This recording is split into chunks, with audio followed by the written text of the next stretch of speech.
முதலமைச்சர் மு.க. ஸ்டாலின் வெளிநாடு பயணம் மேற்கொள்ள இருக்கிறார். வரும் 28ஆம் தேதி முதல் முதலமைச்சர் மு.க. ஸ்டாலின் வெளிநாடு பயணம் மேற்கொள்ள இருக்கிறார். ஸ்பெயின், ஆஸ்திரேலியாவை தொடர்ந்து அமெரிக்காவிற்கும் செல்ல இருக்கிறார் முதலமைச்சர் மு.க. ஸ்டாலின். தமிழக தொழில்துறை அமைச்சர் டி.ஆர்.பி. ராஜா இந்த தகவலை தெரிவித்திருக்கிறார். வரும் 28ஆம் தேதி முதலமைச்சர் மு.க. ஸ்டாலின் வெளிநாடு பயணம் மேற்கொள்ள இருக்கிறார். ஸ்பெயின், ஆஸ்திரேலியாவை தொடர்ந்து அமெரிக்காவிற்கும் செல்ல இருக்கிறார் முதலமைச்சர் மு.க. ஸ்டாலின். விவரங்களோடு இணைகிறார் செய்தியாளர் ராஜேஷ். மேலும் விவரங்கள்.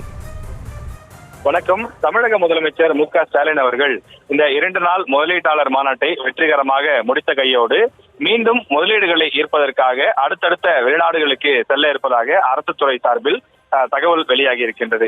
அதாவது வரக்கூடிய 28ஆம் தேதி தமிழக முதலமைச்சர் மு.க. ஸ்டாலின் அவர்கள் ஸ்பெயின் நாட்டிற்கு செல்ல இருக்கின்றார்.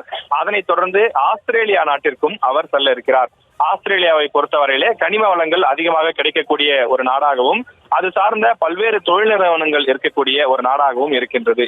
எனவே தமிழ்நாட்டில் அது சார்ந்த பல்வேறு நிறுவனங்கள் இங்கு முதலீடு செய்வது தொடர்பாக முதலமைச்சர் பேசுவார்.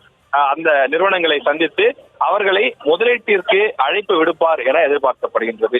ஸ்பெயின் மற்றும் ஆஸ்திரேலியா நாடுகளை தொடர்ந்து விரைவில் அமெரிக்காவிற்கும் தமிழக முதலமைச்சர் செல்ல இருப்பதாக தகவல் வெளியாகி இருக்கின்றது. இந்த செல்லக்கூடிய தேதி இன்னும் முடிவாகவில்லை என்றும் விரைவில் அமெரிக்காவும் செல்ல இருக்கின்றார். ஏற்கனவே கடந்த ஆண்டு பொறுத்தவரையிலே தமிழக முதலமைச்சர் ஜப்பான், சிங்கப்பூர், அதற்கு முன்னதாக ஐக்கிய அரபு நாடுகள் உள்ளிட்ட 3 நாடுகளுக்கு சென்று பல்வேறு தொழிலதிபர்களை சந்தித்து அந்த நாட்டில் இருக்கக்கூடிய பெரிய நிறுவனங்களை நம்முடைய தமிழ்நாட்டில் அழைத்து வந்து முதலீடு செய்வதற்காக அழைப்பு விடுத்திருந்தார். முதலமைச்சருடைய அழைப்பை ஏற்று பல்வேறு நிறுவனங்கள் இங்கே முதலீடு செய்ய முன்வந்திருக்கக்கூடிய நிலையில் மற்ற சில நாடுகளுக்கும் செல்ல முதலமைச்சர் தொடர்ந்து திட்டமிட்டு வருகிறார். செய்திகளை உடனுக்குடனும் துல்லியமாகவும் தெரிந்து கொள்ள சப்ஸ்கிரைப் பண்ணுங்க.